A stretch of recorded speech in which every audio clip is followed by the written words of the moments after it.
Charles pretty much confirms he has some sort of visual ability, and Itoshi Rin takes his first jab at Kaiser. This matchup is already too insane. What's going on, everyone? It's Animasu here, as always, covering the latest Blue Lock leaks for you guys. We're going to be taking a look at Blue Lock chapter 250 leaks today, titled Battle Against the Unknown. I'm sure you already know the vibes, but if you enjoy the content I push out and would like to support me, please make sure that you're subscribed to the channel, commenting below your thoughts, and even join the community Discord if that interests you. As always, I hope you have an amazing day, and please enjoy the video. The intro text starts us off by saying, "The curtain rises on turmoil. The monsters Rin and Shidou launch an unknown explosive attack, and Isagi and Germany face them head-on in the challenge." The chapter actually begins with Isagi monologuing in his head while thinking about PXG's system and lineup.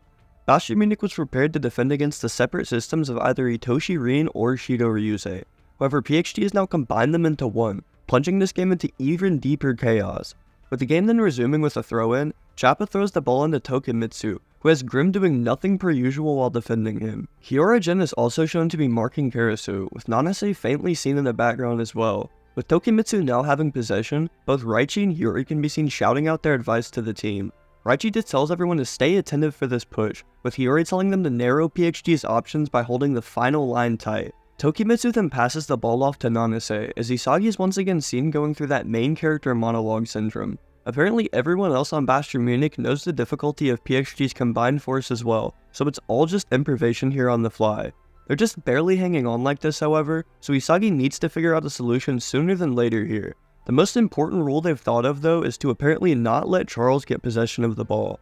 As the youngest in the new Egoist League and also a prodigy, Charles just having possession of the ball has negative consequences on Bastion Munich's mental state.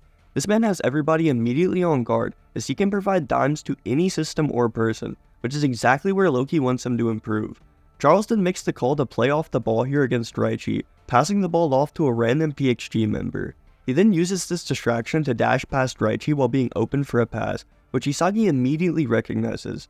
With Ryuchi being unable to even see the ball here, and Charles having the perfect opening, Isagi says that he's definitely confident that Charles is using metavision. I guess his default eye design is supposed to just imply that, but maybe Isagi could also be wrong here and Charles is just that guy. Anyways, with the random PXG member then finding a perfect opportunity to pass back to Charles, he shoots it off with seemingly nobody ready. Nobody except for Isagi Yoichi, who once again reads another play from PXG perfectly, which results in him kicking the ball away before Charles could even arrive. Isagi and Charles then go on to have a little back and forth, with Charles just calling his hair ugly and stupid right off the bat. He also points out that Isagi seems to use the eyes in the same way as him, confirming even further that Charles does have metavision or some sort of ocular ability. Anyways, the ball then makes its way over from Ness to Grim, who actually holds Shidou Ryusei off while heading the ball back to Ness. I never thought I'd be saying these words about fucking Grim, but I'm proud of our boy. Charles and Isagi then have a little more back and forth banter as the kid proposes a field reading contest, as he prefers mental battles over physical ones. Anyways, Ness then finds a pass over to Kaiser while thinking to himself about their attack plans. Isagi is forced to play a more defensive role due to PXG's constant offense and his meta reads, allowing Kaiser and Ness to just snatch up his scraps and play the attacking role. Ness then obviously is relying on some magical final pass to Kaiser, allowing the finale to be the typical Kaiser impact finisher shot. With the ball then being passed around some more and ultimately ending back up with Ness, he's faced with a choice here.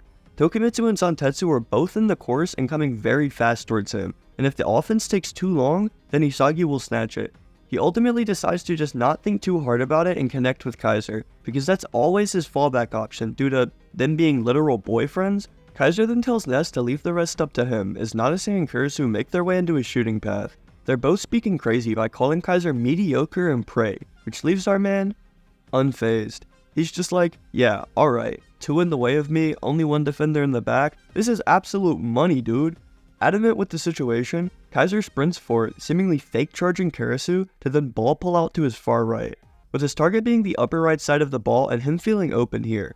Kaiser swings through the ball as he's found the single moment for the impact shot.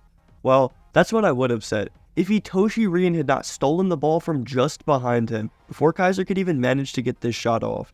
Now before I see the fraud comments and all that bullshit, Kaiser was marked by 2 people at his front and sneaked by a 3rd in the back. Let's not get it twisted here. It was an absolutely phenomenal play, and I am no way downplaying Rin. I just don't want y'all talking about the new gen fraud allegations too far, just like you did with Lorenzo. Anyways, Rin takes this opportunity to absolutely talk that talk, calling Kaiser a lukewarm blue rose while basically also calling him a one-trick pony. With that, chapter 250 ends with the intro text saying, Itoshi Rin has arrived. Reading ahead of the Kaiser impact and seizing a moment's gap, Rin will now begin his attack to break these egoists. They're not joking either, because this makes him the second person to block Kaiser impact, only besides Don Lorenzo, the best new Gen 11 defender. This is a crazy feat. Next chapter is already sounding super intense too, with an offensive from Itoshi Rin wanting to break Bastard Munich, but the chapter title is also interesting. With the upcoming chapter 251 title being A Special C, I'm wondering if we could already be seeing some quick substitutions from either team. Maybe a defensive sub-in like Neru from Bastard Munich to help against Rain, because he's already played against Berserker mode before in the U20 match. I don't really know, let me know your thoughts guys. With that being the end of today's spoilers, I just want to thank you all so much for tuning into my videos. If you all enjoy the content I push out and would like to support your boy, please be sure and check that you subscribe to the channel, comment below your thoughts, and even click that community Discord link down in the description. I hope you all have an amazing day, and thanks once again for tuning in.